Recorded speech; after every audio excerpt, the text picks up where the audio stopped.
अस्सलाम वालेकुम व्यूअर्स। आज की हमारी टॉपिक है आज का दौर क्या है। और एक छोटी सी रिक्वेस्ट है, वीडियो को प्लीज आप पूरी सुनिएगा। आप अगर पूरी सुनेंगे तो इंशाअल्लाह इसमें आपको फायदा भी होगा और सवाब भी मिलेगा। आज का दौर तरक्की का दौर भी है और जवाल का भी दौर है। आज का दौर बुलंदी का दौर भी है और पस्ती का दौर भी है। आज का दौर कामयाबी का भी दौर है और नाकामयाबी का भी दौर है। आज का इंसान एक तरफ तो ये वो दावा करता है कि हम पूरी दुनिया को सुकून और अमन का गहवारा बना देना चाहते हैं, और दूसरी तरफ वो खुद अपने दिल का चैन और सुकून लुटा चुका है। एक तरफ तो वो ये दावा करता है कि हम दुनिया में किसी भी इंसान को तड़पता हुआ परेशान देख नहीं सकते, और दूसरी तरफ अपने घर के बाजू के पड़ोस के किसी मजबूर और गरीब की आवाज को सुनकर वो अपने घर के दरवाजे और खिड़की बंद कर लेता है कि ये परेशानी और मजबूरी की आवाज हम बर्दाश्त नहीं कर सकते। वो अपने घर की दीवार को और दरवाजों को बंद करके और ये कहता है कि ये दर्द भरी आवाज मुझसे सुनी नहीं जा सकती।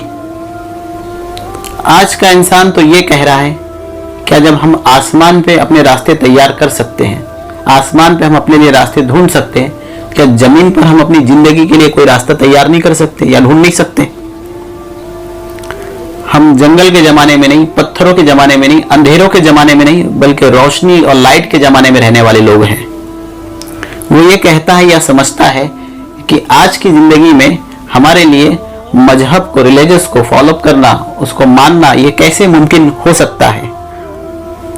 मजहब तो 1450 साल पहले नाजिल हुआ था, तो वो उस जमाने के लोगों के लिए एक मुकम्मल कानूनी जिंदगी बन सकता था, या ये वो समझता है कि आज के दौर का तरक्की याफ्ता इंसान भी मजहब को मानने के बाद जिंदगी की ऐश और इशरत को फराहम कर सकता है, जिंदगी की जरूरत को फराहम कर सकता है या हासिल कर सकता है।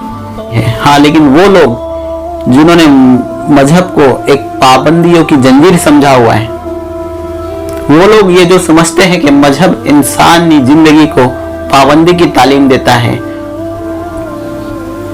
आजाद फजाओं में उड़ने के बजाय किसी तन्हाई में, किसी गोशे में रहने की तालीम देता है, वो लोग ये समझते हैं कि आज के दौर के लिए मजहब रहनुमा नहीं है।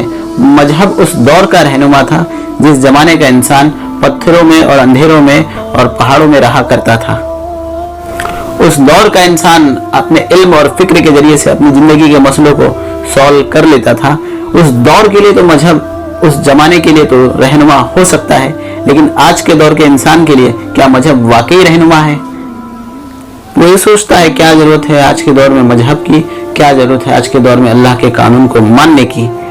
एक सवाल है जो आज की यूनिवर्सिटी के अंदर, आज की स्कूलों के अंदर बच्चों से पूछा जाता है, हमसे पूछा जाता है, मजहब के मानने वालों से किया जाता है, नमाज पढ़ने वालों से किया जाता है, रोजा रखने वालों से किया जाता है, हज करने वालों से किया जाता है, उम्रा करने वालों से किया जाता है, उन लोगों से किया जाता है जिन लोगों को मजहब के बारे में 10% भी मालूमात नहीं होती है। मैं ये कहना चाहता हूं कि मजहब जिस तरह से आज से 1400 साल पहले के इंसानों के लिए रहनुमाई करता था, वह आज के इंसानों के लिए भी रहनुमाई कर सकता है। इसलिए कि इंसान तरक्की कर सकता है, लेकिन अखलाकी वैल्यू हर दौर में एक सा रही है, एक जैसी रही है। लोग ये समझ रहे हैं कि आज का इंसान बहुत तरक्की कर गया है, आज का इंसान आसमान में उड़ रहा है, आज का इंसान लोहे को आसमान में उड़ा देता है, आज का इंसान टेक्नोलॉजी हासिल कर लेता है। लोग ये सही समझ रहे हैं, लेकिन उसमें से थोड़ी सी समझने की जरूरत यह है कि इंसान ने तरक्की नहीं की है। इंसान ने जिस चीज पर जोर दिया है, जिस चीज पर रिसर्च किया है, वो चीज तरक्की कर गई है। बल्कि इंसान ने पत्थर पे जोर दिया तो पत्थर तरक्की कर लिया, इंसान ने मट्टी पे जोर दिया तो मट्टी तरक्की कर ली, इंसान ने लोहे पे जोर दिया तो लोहे को आसमान में उड़ा दिया, इंसान ने पानी पे रिसर्च किया, उस पर जोर दिया तो पानी से उसने लाइट पैदा कर लिया, बिजली पैदा कर लिया। इंसान ने जिस चीज पे रिसर्च किया है, जिस चीज पे जोर दिया है, वो चीज तरक्की कर गई है। खुद इंसान ने तरक्की नहीं किया है। अगर आज इंसान तरक्की कर लिया होता, आज भी बेचारगी बढ़ती चली जा रही है, आज भी मजदूरों की आवाज बुलंद होती चली जा रही है, आज भी किसानों की मजबूरियों का फायदा उठाया जा रहा है, आज भी इंसानों को लूटा जा रहा है, आज भी औरतों की इज्जत की हिफाजत नहीं हो पा रही, आज भी औरतें हर जगह पर रुस्वा और जलील होती चली जा रही है। आज भी एक इंसान होकर दूसरे इंसान की मजबूरी और उसकी गरीबी का फायदा उठा रहा है, आज भी बेवा और यतीमों की मजबूरी का फायदा उठाया जा रहा है। पहले एक गांव दूसरे गांव वाले पर जुल्म किया करते थे, लेकिन आज एक कंट्री दूसरी कंट्री पे जुल्म कर रही है। पहले कुछ इंसान दूसरों पे जुल्म किया करते थे, आज एक कौम पूरी दूसरी कौम के ऊपर जुल्म कर रही है, क्राइम कर रही है। पहले के लोग तीर और तलवारों से जंग किया करते थे, लेकिन आज का इंसान बम, मिसाइल और न्यूक्लियर बम, हाइड्रोजन बम और केमिकल वेपन्स जैसे अपने ही जैसे इंसानों के लिए इस्तेमाल करता हुआ नजर आ रहा है। आज का जुल्म तो 1400 साल पहले से जुल्म से कहीं ज्यादा भयानक है और ज्यादा है। पहले तो जो इंसान लड़ने के काबिल होता था, जो जंग करने जाता था, उसी को मारा जाता था, जख्मी किया जाता था।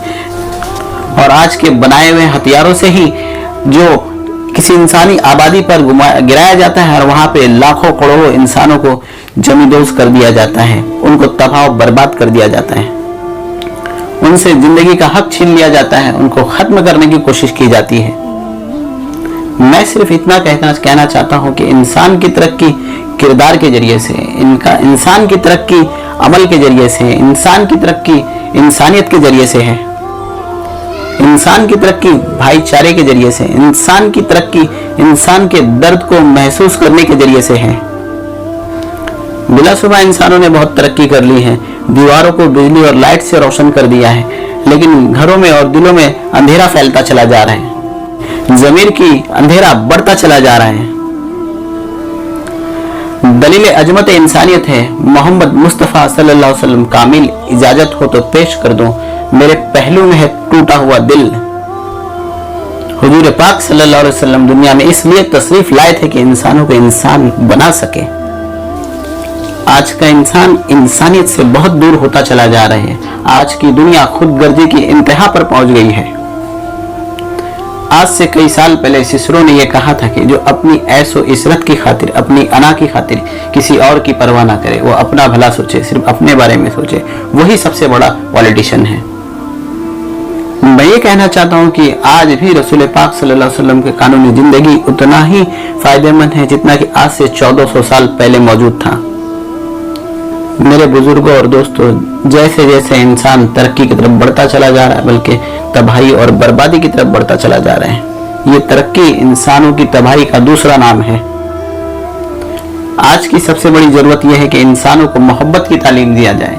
आज की सबसे बड़ी जरूरत यह है कि इंसानों को प्यार की तालीम दिया जाए। आज की सबसे बड़ी जरूरत यह है कि इंसानों को इंसानियत सिखाई जाए। इंसानों को यह बताया जाए कि तुम सब आदम की औलाद हो और आदम अलैहिस्सलाम को मिट्टी से पैदा किया गया था। तुम्हें एक दूसरे पे फक्र करने की कोई जरूरत नहीं है। तुम्हें एक दूसरे के ऊपर हुकूमत करने की कोई जरूरत नहीं है।